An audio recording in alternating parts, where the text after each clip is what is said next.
O yan o. Game. Ano, naging girlfriend din ni Bossing sa... Na naging girlfriend din ni Bossing, sabay pa kayo. Ano yun?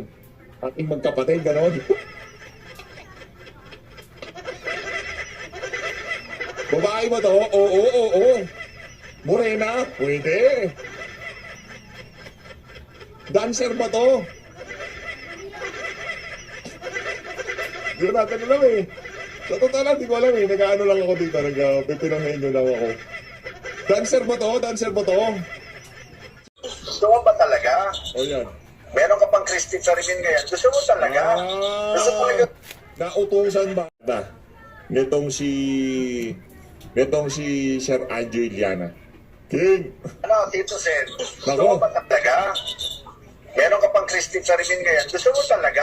O yan. Gusto mo talaga sabihin ko kung sinong kape. Isa pa. Ito, Sir Anjo. O, ging. Si Big tsaka si Joey, walang kinalaman sa sindikato dyan sa ito. Big tsaka si Joey, nagtatrabaho lang yan. Pero malamang galit pa sa akin ngayon si Big dahil kapatid niya. Wala akong magagawa. Inaapi ako ng itbloga eh. O, Kaya yung sinasabi nila na wala akong utang na loob. yan. Unang-una, sa politika, gusto yung side ni Tito Sen. Nandun siya sa side ng ng nakaalyado siya sa gobyerno eh. Doon ka lang, hiwalay na kami.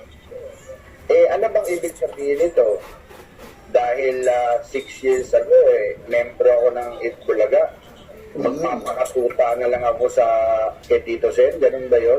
Wala ba akong sariling buhay? Wala ba akong sariling desisyon? Tama. Nagagalit sa akin si Tito Sen dahil kumakampi ako kay BP Sara.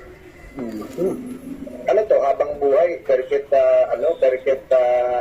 magkasama tayo dati Tito Sen, perket magkaibigan tayo dati. Hindi na pwede akong maniwala kay BP Sara at siya ang pinaniniwala ako na susunod na magiging presidente ng Pilipinas. Naku, parang